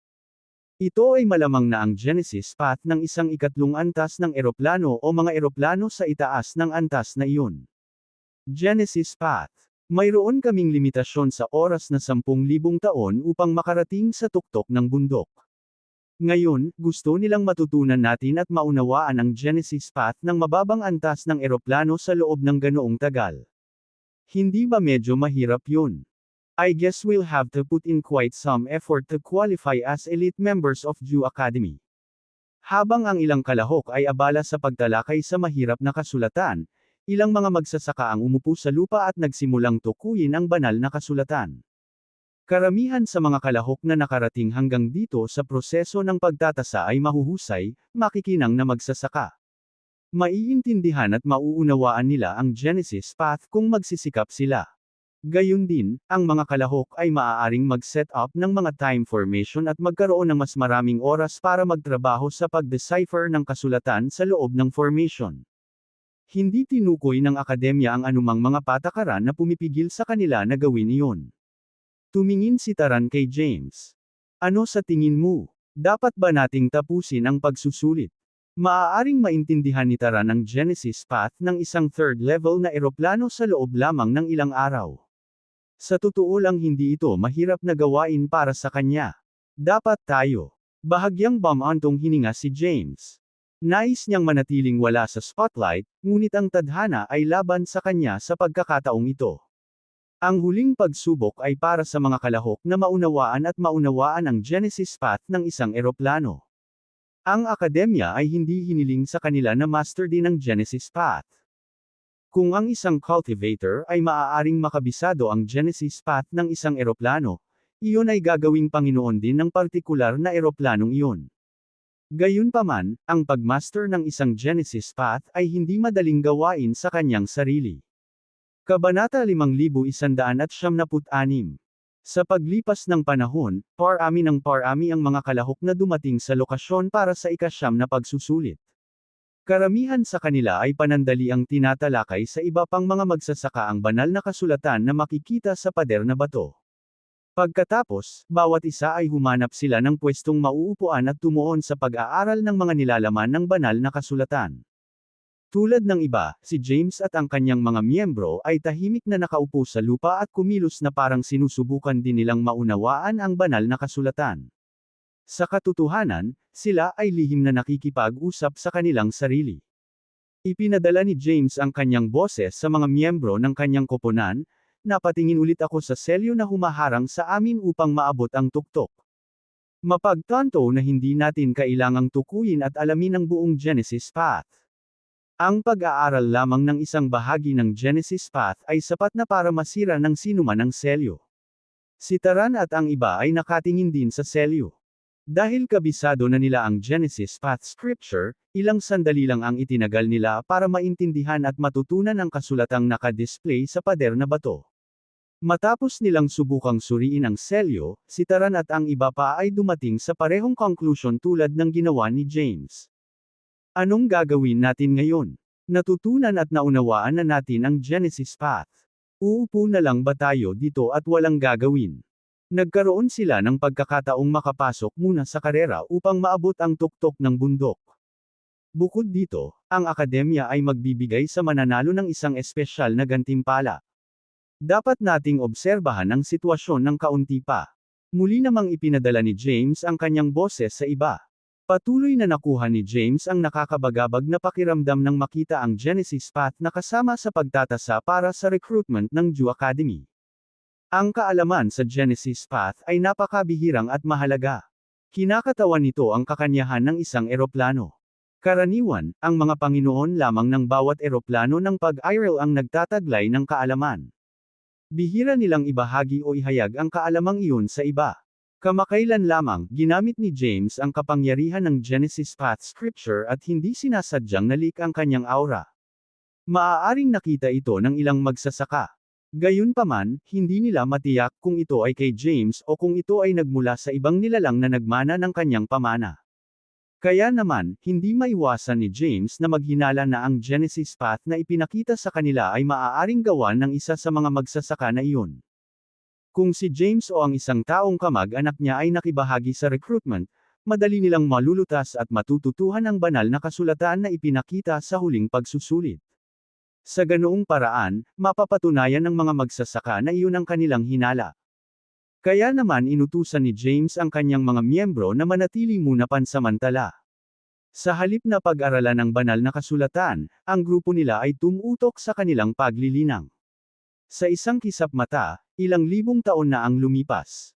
Gayunpaman, si James at ang iba pang mga kalahok ay gumugol ng mas mahabang oras sa bawat isa sa kanilang mga pagbuo ng oras. Bumangon si James ng mga sandaling iyon. Ibinalik niya ang tingin sa ibang nasa paligid niya. Pagkatapos, naglakad siya papunta sa elder ng Jew Academy, na nakatayo malapit sa pader na bato. Sir, ang kaalaman sa Genesis Path ay napakahirap intindihin. Natutunan lamang ang maliit na bahagi nito. Maaari ka bang magbahagi ng ilang pahiwatig tungkol sa Genesis Path na ito? O, may natutunan ka bang maliit na bahagi nito? Itinuon ng matanda ang kanyang tingin kay James. Kahit sino ay maituturing na henyo na magsasaka kung matututo o mauunawaan nila ang mga bahagi ng Genesis Path sa napakaikling panahon. Mapagpakumbaba namang sagot ni James, Ma'am. Gayunpaman, pakiramdam, hindi ma-decipher ang natitirang bahagi ng kasulatan kahit gaano kahirap subukan.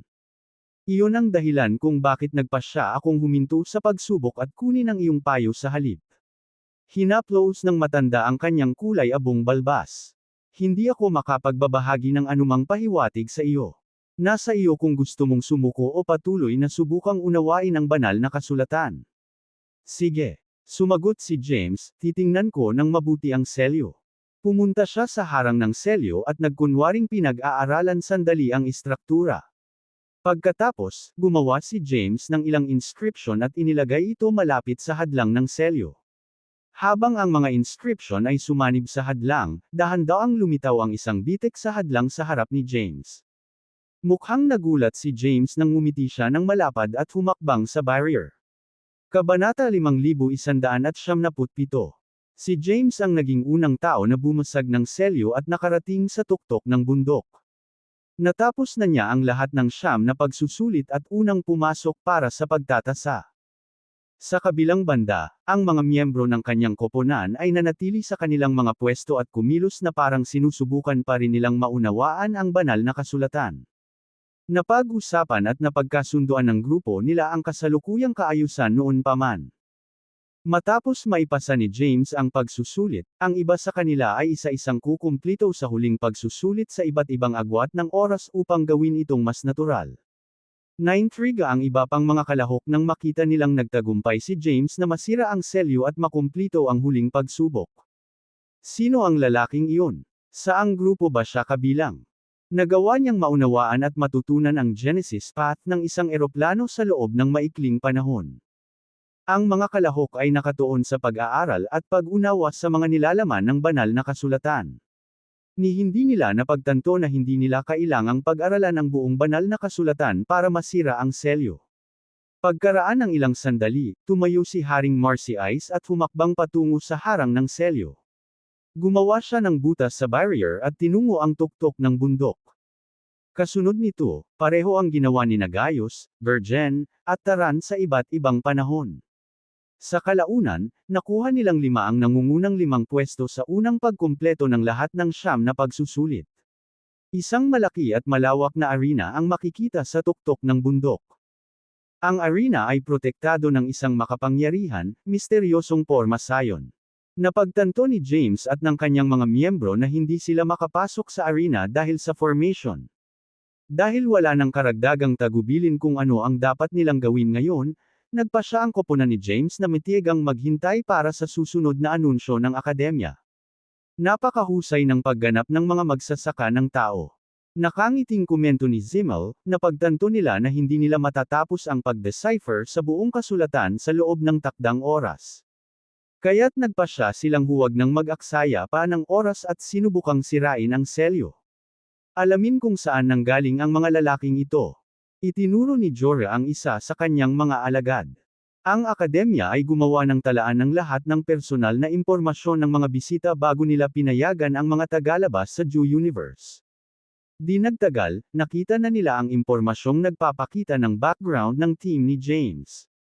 Sir Jorah, ang mga lalaking iyon ay nanggaling sa isang third-level na eroplano. Inutusan namin ang mga miyembro mula sa Mount Morrowind na maghatid ng aming imbitasyon sa mga lalaking ito. Lahat silang 5 ay nabibilang sa parehong eroplano. Nanlaki ang mata ni Jorah sa gulat. Oo, iyan ang nakasulat sa aming mga talaan. Papuntahin ang isa sa aming mga alagad mula sa Mount Morrowind sa pangunahing bulwagan ngayon. Utos ni Zimmel. Lalo siyang na-curious tungkol sa 5 taong magsasaka na iyon. Ilang sandali pa, pumasok si Ziyad sa pangunahing bulwagan ng Jew Academy. Si Ziyad ay isang alagad na may pinakasenyoridad at karanasan sa pagsasanay at pag-aaral sa Mount Morrowind. Gayunpaman, ang kanilang grupo sa Mount Morrowind ay itinuturing na isa sa mga mas mahinang grupo sa ilalim ng Jew Academy. Maging ang master ni Ziyad ay hindi nakapasok na maging elite na miyembro ng Jew Academy. Inimbitahan mo ba itong mga human cultivator na sumali sa ating recruitment? Tanong ni Zimmel. Tiningnang mabuti ni Ziyad ang 5 human cultivator na ipinakita sa larawan ng espesyal na kaharian ng Jew Academy. Medyo may pagtataka sa mukha niya. I've gave out some invitations this time, but I don't remember having met these men.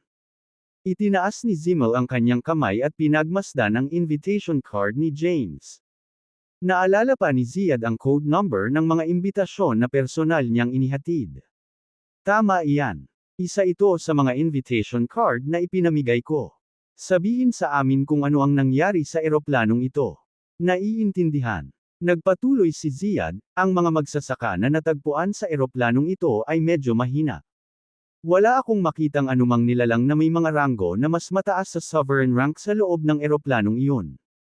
Gayunpaman, isa sa mga human cultivator doon ay nagawang pigilan at itakwil ang isang miyembro ng sovereign first rank mula sa Jew Academy. Isa pa, hindi ko matukoy ang ranggo ng kultibasyon ng taong iyon. Gayunpaman, hindi ko nakikita ang lalaking iyon dito kasama ng 5 taong magsasaka. Kawili-wili. Dahan-daang hinaplos ni Jorah ang kanyang balbas. Hinaway-kaway ni Zimmel ang kanyang kamay. Sige. Pwede ka nang umalis. Naiintindihan. Bahagyang yumuko si Ziyad at nagdahilan. Sa kabila ng kanilang mga pagsisikap na panatilihing mababa ang profile, gayunpaman ay nakuha ni James at ng kanyang mga miyembro ang atensyon ng mga nakatataas sa Jew Academy. Kabanata 5178. Sa tuktok ng bundok, nakaupo si James at ang kanyang mga miyembro sa isang grupo habang hinihintay nilang matapos ang ika-9 na pagsubok. Paminsan-minsan ay tinatalakay nila ang mga issue tungkol sa kanilang pagsasanay at paglilinang sa mahinang boses, ngunit iyon lang ang kanilang pinag-uusapan. Sa kalaunan, ilang daang taon na lang ang natitira bago matapos ang ika-9 na pagsubok. Sa sandaling iyon, tumayo ang isang lalaking nakasuot ng gintong robe at isang purple na sinturon at naglakad patungo sa selyo na nakalagay sa tuktok ng bundok. Itinaas niya ang kanyang palad at nakabuo ng ilang mga inscription. Isang pambungad na nabuo kaagad sa hadlang ng selyo kung saan ang mga inscription ay sumanib dito. Napag-aralan ng isa pang magsasaka ang nilalaman ng banal na kasulatan. Maging ang henyong magsasaka mula sa Elysium Hall ay gumugol ng halos 10,000 taon upang tapusin ang pag-aaral ng banal na kasulatan. Iniisip ko kung sino at saan nanggaling ang 5 human cultivator na iyon. Nagawa nilang makarating sa tuktok ng bundok ng mas mabilis kaysa kay Wob Nolto mula sa Elysium Hall. Ang iba pang mga kalahok ay hindi maiwasang mamangha habang pinapanood nila si Wob na pumasok sa selyo at natapos ang ika-9 na pagsubok.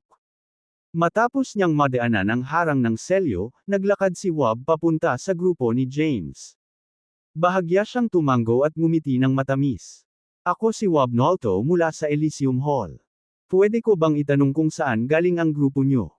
Nakakatuwang natutunan at naunawaan mo ang buong Genesis path ng isang eroplano sa loob ng maikling panahon. Tumayo si James at ang iba pa. Nakangiting sagot ni James, ikinagagalak naming makilala ang isang miyembro ng Elysium Hall. Ikaw ang tunay na kamangha-mangha. Hindi namin naintindihan at natutunan ang buong kasulatan. Nagawa lang naming matukoy ang maliit na bahagi ng Genesis path. Pagkatapos, nagpasya kaming subukan ito dahil hindi namin maintindihan ang iba pa.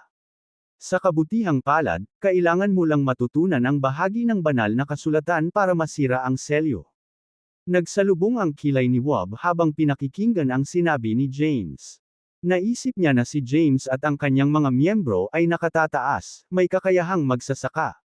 Binabalak pa ni Wob na kaibiganin ang grupo nila.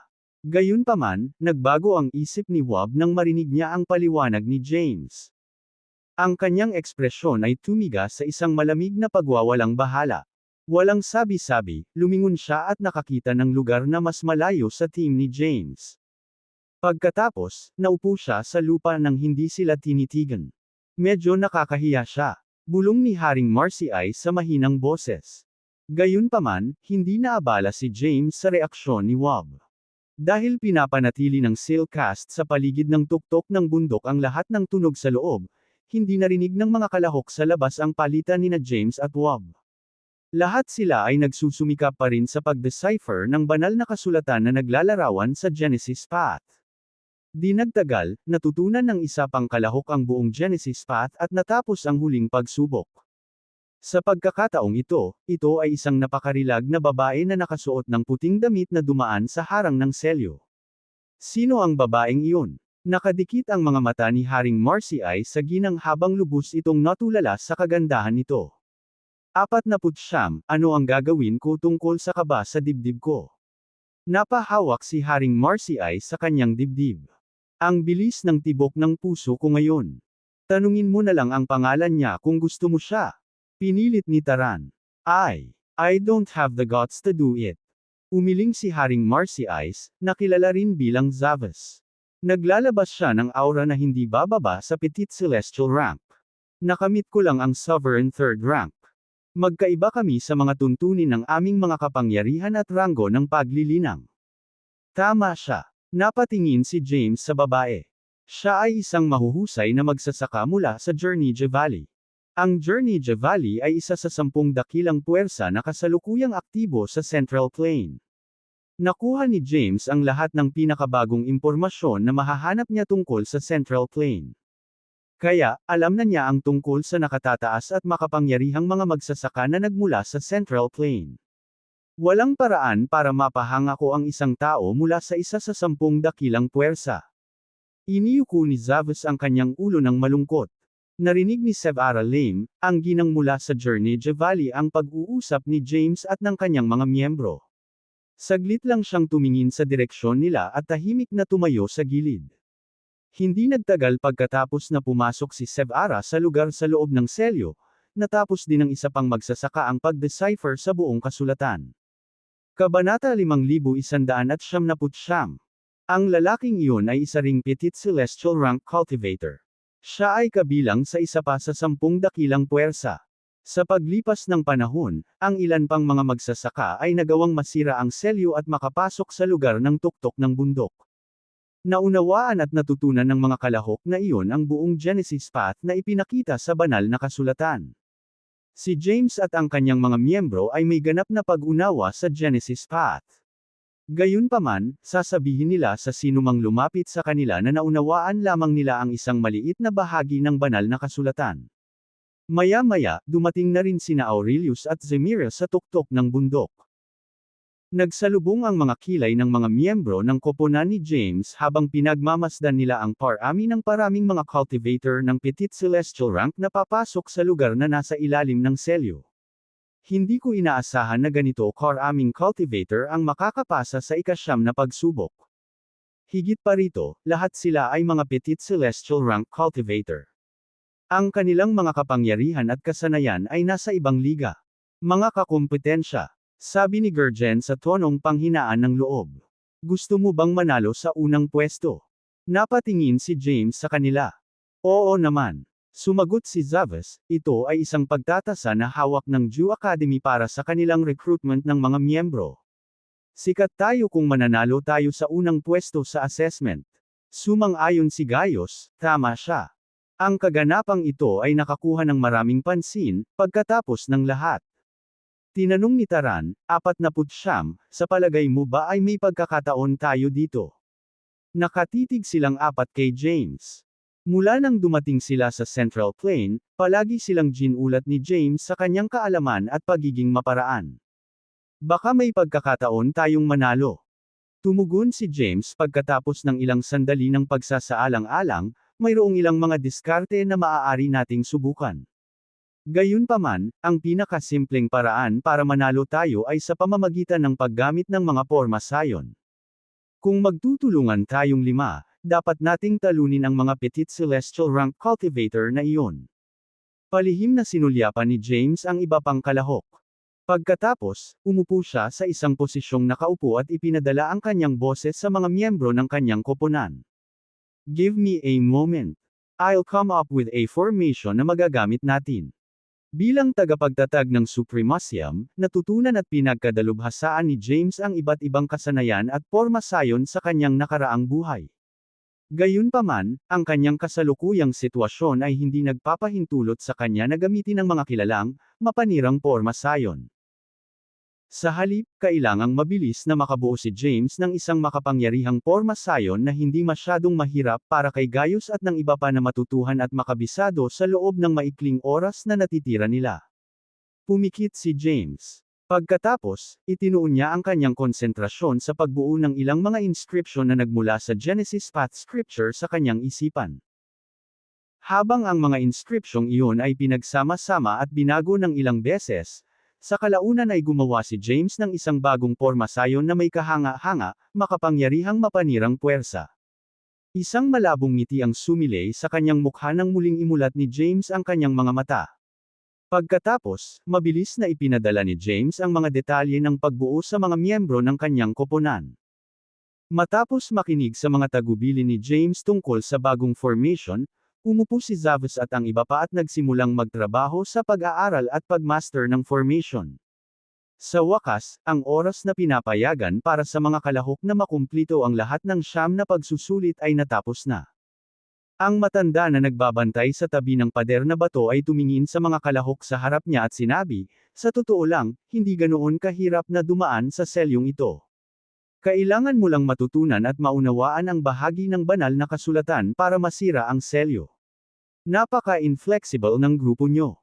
Ang mga kalahok na iyon ay parehong nabigla at natuwa nang marinig ang mga salita ng matanda.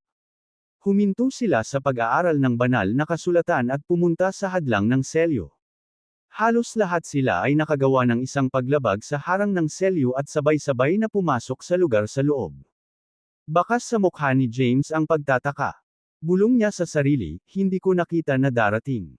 Pagkatapos, lumapit si James sa matanda. Pinagsalikop niya ang kanyang mga kamay.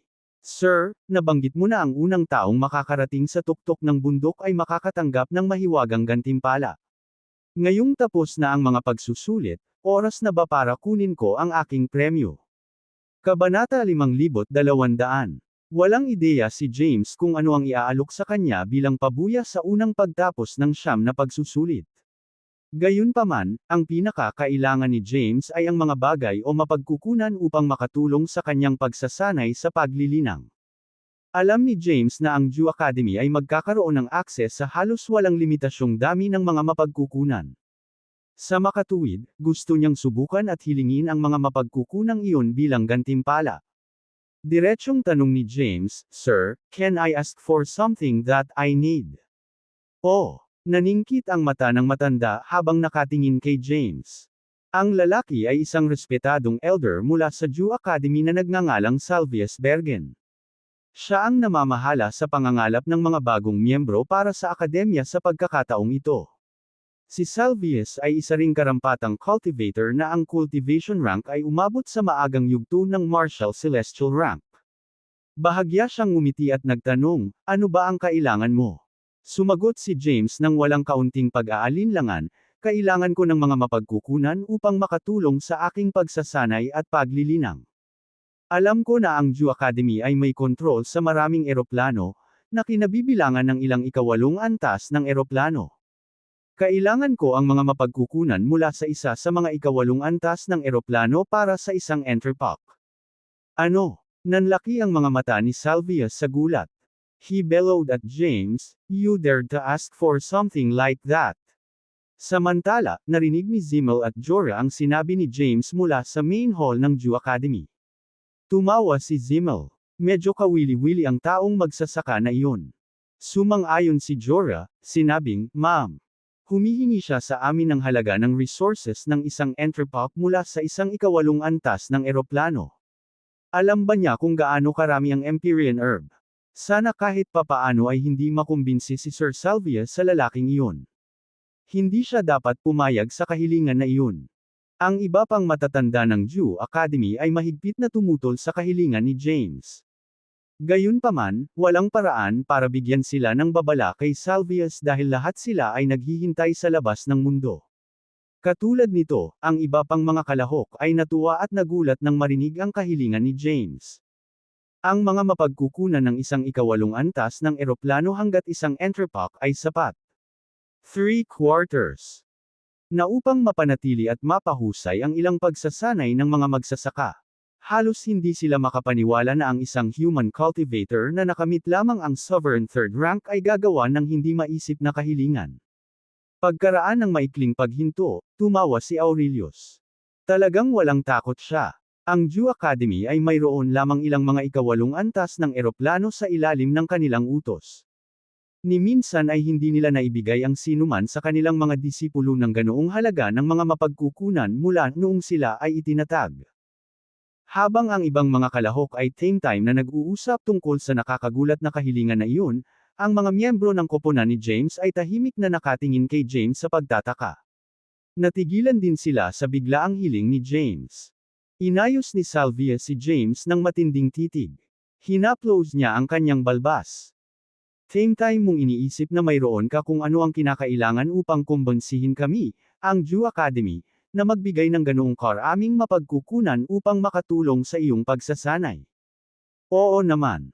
Kumpiyansa na sagot ni James, sa lalong madaling panahon, ang Jew Academy ay makakakuha ng bagong miyembro ng Martial Celestial rank bilang Rhythm.